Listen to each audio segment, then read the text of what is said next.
చేస్తానన్నాడు. 6 నెలలు గడిచిపోయింది, 5 సంవత్సరాలు కూడా గడిచిపోయింది. 2,25,000 ఉద్యోగ ప్రభుత్వ శాఖల్లో ఈ రోజు వరకు కూడా 2,25,000 ఉద్యోగాలు అలాగే ఖాళీగా ఉన్నాయి. మరి 5 సంవత్సరాలు ఏం చేసినట్టు? గుడ్డి గుర్రాలకు పళ్ళు తోమారా? ఏం చేసినట్టన్నా? ఎందుకేయాల వీళ్ళకు ఓట్లు? 23,000 టీచర్ ఉద్యోగాలు ఉన్నాయన్నాడు జగన్మోహన్ రెడ్డి గారు. ముఖ్యమంత్రి కాకముందు ఇలాగే మైకు పట్టుకొని సిగ్గు లేదా చంద్రబాబు 7,000కే నోటిఫికేషన్లు ఇస్తున్నామని ఆ రోజు తిట్టిపోశాడు జగన్మోహన్ రెడ్డి గారు. మరి ఈరోజు 5 సంవత్సరాల తర్వాత 23,000 టీచర్ ఉద్యోగాలు ఇంకా ఖాళీగానే ఉన్నాయి. ఎందుకంటే జగన్మోహన్ రెడ్డి గారు భర్తీ చేయలేదు కాబట్టి.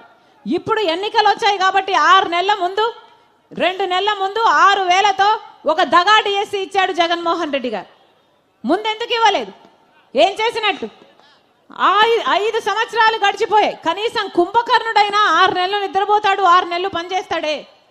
మరి జగన్మోహన్ రెడ్డి గారు ఏం చేసినట్టు? ప్రజల కోసం ఆలోచన చేస్తున్నారా వీళ్ళు? ఏం చెప్పాడు జగన్మోహన్ రెడ్డి గారు? పూర్తి మద్యపాన నిషేధం చేస్తానన్నాడు. అయిందన్నా? పూర్తి మద్యపాన నిషేధం చేయకపోతే నేను మళ్ళీ వచ్చి ఓట్లు అడగనన్నాడు జగన్మోహన్ రెడ్డి గారు. అయిందా పూర్తి మద్యపాన నిషేధం? పూర్తి మద్యపాన నిషేధం కాలేదు కదా. ఈరోజు సర్కారు ఏది అమ్ముతే అదే తాగాలట. ఏమమ్ముతున్నారు వీళ్ళు? ప్రపంచంలో ఎక్కడా లేనివి ఇక్కడ అమ్ముతున్నారు. భూమట. ప్రపంచంలో ఎక్కడా లేవన్నా, ఇక్కడే ఉన్నాయి. భూమట, 3 క్యాపిటల్ అట, స్పెషల్ స్టేటస్ అట, డిఎస్సి అట, ప్రెసిడెంట్ మెడల్ అట. అయ్యా జగన్మోహన్ రెడ్డి గారు వాగ్దానాలన్నీ ఎక్కడ నిలబెట్టుకున్నారు అయ్యా అంటే అదిగో లిక్కర్ షాపులు అన్ని నిలబెట్టుకున్నాను అన్నట్టుగా ఉంది.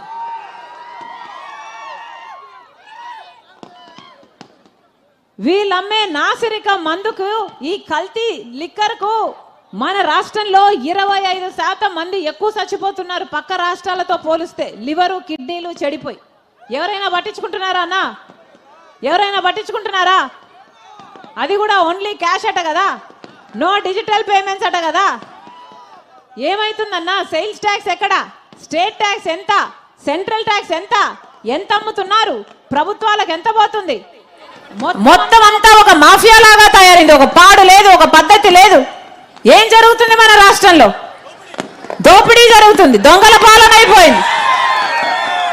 ఒక పక్క లిక్కర్ మాఫియా, ఒక పక్క శాండ్ మాఫియా, ల్యాండ్ మాఫియా. ఎవరు ఎమ్మెల్యేలైనా ఎవరు ఎంపీలైనా మొత్తం అందరూ భూ కబ్జాలు చేస్తున్నారు, లేకపోతే మైనింగ్ మాఫియాలు చేస్తున్నారు, లేకపోతే ఇసుక, మట్టి, గ్రావెల్